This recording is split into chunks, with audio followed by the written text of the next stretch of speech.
Why was it that in the Americas, popular history, folk history, typically said that there was a pre-Columbian African and Asian presence in the Americas? Others even talked about the ancient Hebrew people being here. In fact, that's one of the foundations of the Mormon Church, is that some of the writings in the Book of Mormon suggest that there was a Hebrew presence as some of the Hebrew people left and came to the Americas. But they also say there was an Egyptian link, because they talk about aspects of Egyptian culture being there as well. And, and some people make fun of the Mormons, but the fact is, I give them credit for at least recognizing those two major truths. And it's also interesting to me that the name is Mormon, because Mormon was Old Dutch for more, or Old German for more, right? And the angel Moroni, right? The angel Mormon and the angel Moroni, or Moroni. So what I'm saying is there's enough evidence in different places, if people were willing to look, indicating that there clearly was a pre-Columbian African and Asian presence in the Americas, that you can find the remnants of that in language, in artifacts, in cultural practices, in primary sources coming even from Spanish and Portuguese and English and French explorers.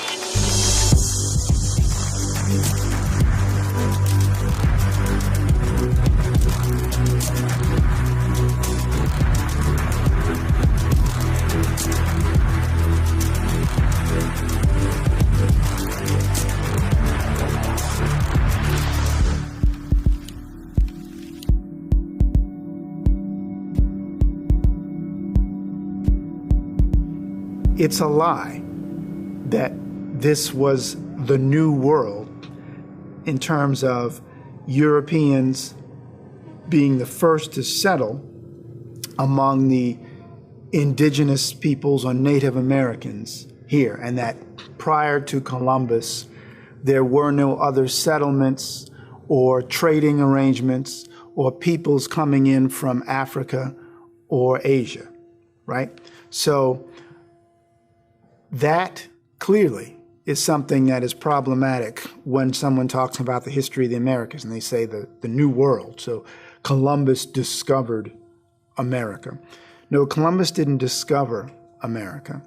Columbus was responsible for opening up the Americas to permanent settlements coming primarily from Europe. But Africans had always been going back and forth. I would even say, just to be clear, Native Americans were also going to Africa and to other parts of the East. So this international exchange of people and goods was occurring long before Columbus. The newness argument was largely put out, again, in the interest of Eurocentric hegemony, to create a false narrative that serves to justify this idea that Europeans discovered the Americas and therefore had some greater right to its domination. When I look at people like Ivan van Sertima, the late great Ivan van Sertima, and they came before Columbus, who of course outlined the connections between the Olmec people and ancient Kemet or Nubia, I should say ancient Kemet and Nubia, when he talked about these exchanges occurring all the way back to some 3,000 years ago, 3,000 plus years ago.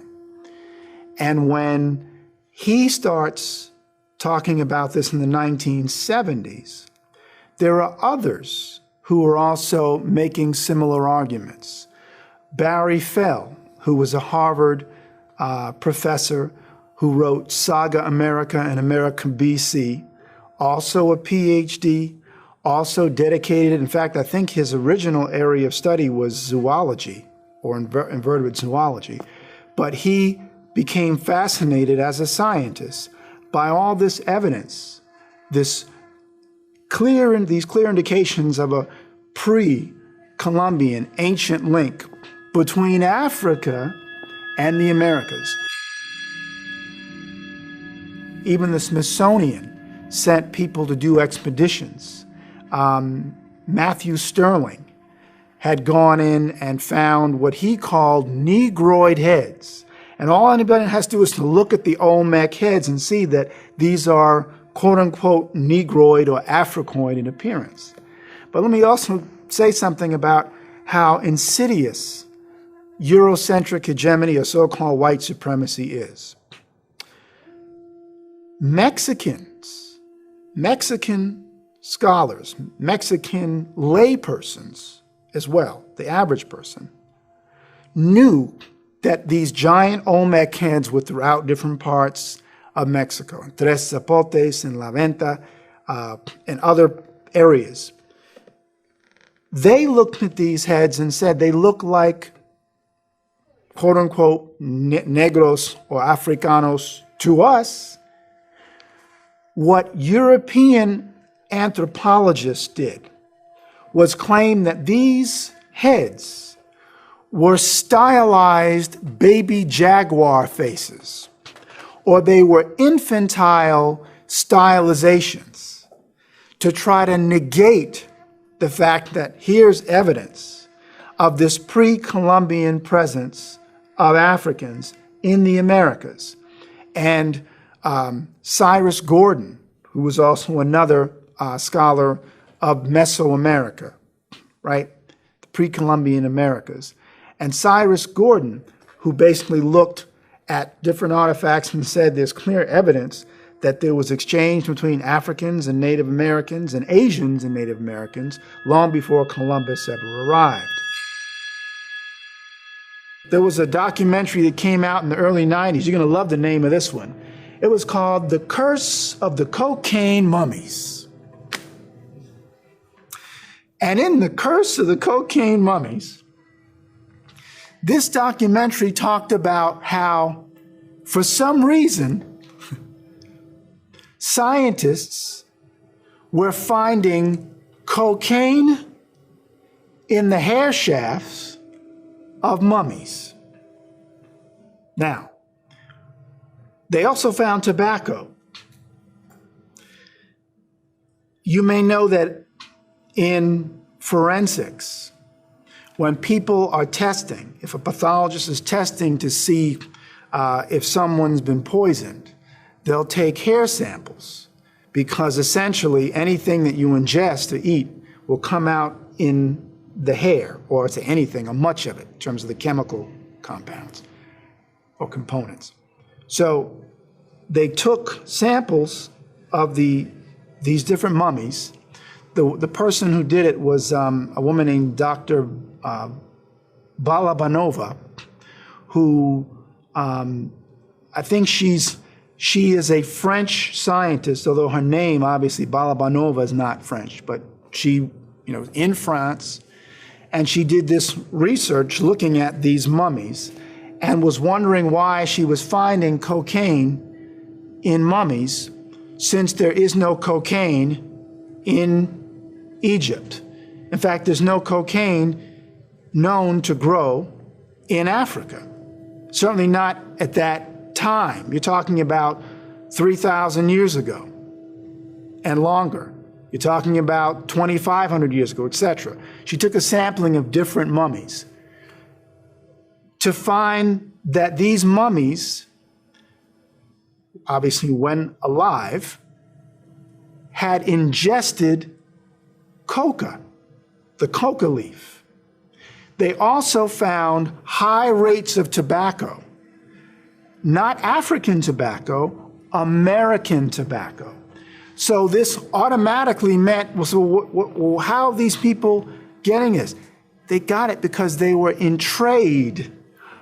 Nile Valley civilization was in trade with different indigenous peoples in the Americas.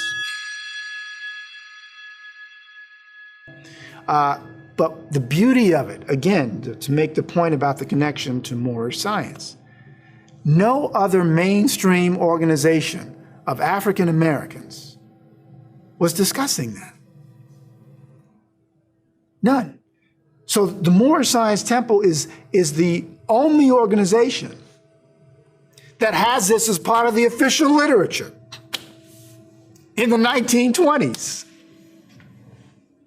Right? So the work that von Futenau was discussing, von Futenau doesn't put his work out until later. Von Futenau's earliest publications with regard to this, I think, are in the 60s and 70s. Leo Wiener, who was at Harvard, did talk about this in the 1920s, but it wasn't mainstream. It's just this lone Harvard scholar who's saying there was a connection between the Africans and the Americas before Columbus. Barry Fell is not writing about this until the 1970s, and others that are out there. Noble Drew Ali is putting this information out about the pre-Columbian African presence in the freaking 1920s. Come on, right? And the man doesn't get any credit? This is what is insane. Afrocentric scholars should be, in my estimation, really honoring this brother. Even if they're not a part of the movement. Say, look, I may not be part of the movement for whatever reason, but I'm here to tell you, this brother was the real deal as far as how did he know this? And not only how did he know it, but how honorable it is that he then took that information and put it out there for the people to have. So you could walk into a Moorish science temple and gain knowledge of this. And this area is actually eastern Panama and northwest Colombia. Names like Dobaida, Abe Beba, Aben Amici, Abreba, etc. seem to have a completely Moorish or biblical form. Now this is coming from Brasseur de Bourbourg, who was writing in the 19th century. That was part of an 1861 study. So to have things like this coming from European scholars who recognize that these names don't sound foreign to names that you understand are from the East, right? That coupled with other things, with other evidence, collectively is what pushes the case, right? And then, as I mentioned before, Maravitine, Marabios, Morabita, these are Native American names that European anthropologists and linguists would find, and they're going, that's odd. Why do these indigenous people have these names? Maravitine, Marabios, it's in reference to the Marabouts or the Moabites. That's very odd, right? All of that, like I said, coupled with even references to the great expedition from Mali in the 14th century, where one of the Malian rulers, Abu Bakari II, who basically leaves with several hundred ships and sails for the Americas across the sea of fog and darkness, as some Arabic sources would call it. Well, why would he sail with so many ships unless he knew where he was going? He reports on the friendly Indians of Moronia, which was a province of Guyana, which is where, by the way, Ivan van Sertima was from. He was from British Guyana. And Harcourt had described these Egyptian-like pyramids among them, and saying that a very high hill called Kalipani, fashioned like a sugar loaf or a pyramid, existed. So things like that are just reminding us again that when Europeans came here, they were finding evidence of things like pyramids here. In fact, I think it's Jack Forbes who basically says that there's so much about American history that we know so little of, meaning pre-Columbian American history. That because we haven't focused on that pre-Columbian American history. And I would say it's by design, because if you looked at it, the obvious connections to Africa, the obvious connections to Asia would come out. One of the other things that Van Cernema talked about in his book, They Came Before Columbus, was how there are Chinese accounts, Chinese records from the 11th, I think it's the 11th and 13th, 11th and 13th, or the 12th and 13th centuries, AD or CE, which talk about Chinese expeditions and African expeditions of trade that took them across the Atlantic, and meaning to the Americas.